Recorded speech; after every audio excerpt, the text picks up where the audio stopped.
We'll see. Ooh. Actually, nakalagay siya guys sa ayan.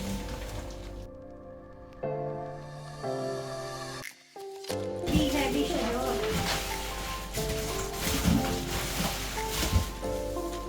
Check what's kids inside. Okay. Massive thank you. Okay, so this cost 111 pounds. That cost like 7,500. Ang mahal guys, grabe.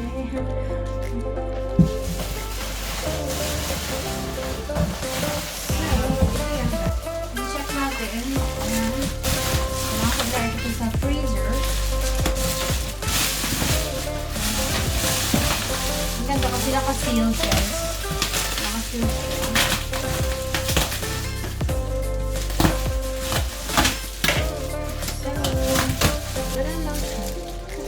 Isa-isa natin guys kasi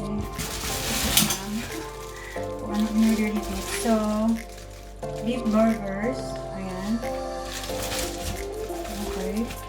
So, 8 pieces. Ilan na naman. Oh, another 4. So, it's a lot.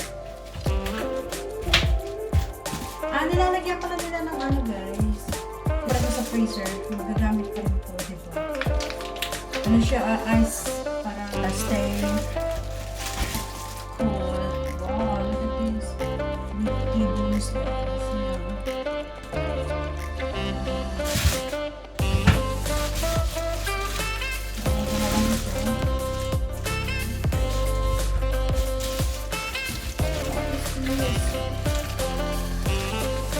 So, 6 ohms, 10 na 6 ohms na with ice. So, ganun lang siya guys. Hindi siya ganun kadami. So, beef fillet steak. Ayan. And beef minute steak. Beef flat iron. Hello, flat iron. And sirloin steak. Rib eye steak. And rump steak. Ayan. So, that's it. So, hindi naman siya ganun kadamihan, pero ang mahal. Ang mahal dito. So, yan lang guys, ang dumating na ano namin. Pero may bibili ako today ng another meat sa labas. Kasi, doon sa farm na pinag-ganoan namin earlier is hindi available ang ano guys, pork. So ito na lahat yung in-order namin guys. So all beef meat galing po sa farm guys. So freshly butchered guys.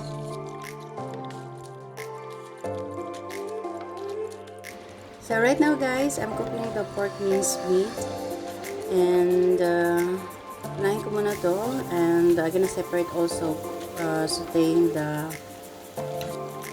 onions for a couple of minutes until it turns brown, and then I added the carrots also and cook for a couple of minutes also, and after that I mix it with my cooked minced pork meat, and these all ingredients I'm gonna use for my spring rolls. This is how I do it because I don't want to burn my spring rolls during my frying, so that's why I cook first the meat. So this is one dish for later. So I hope they're gonna love it, the taste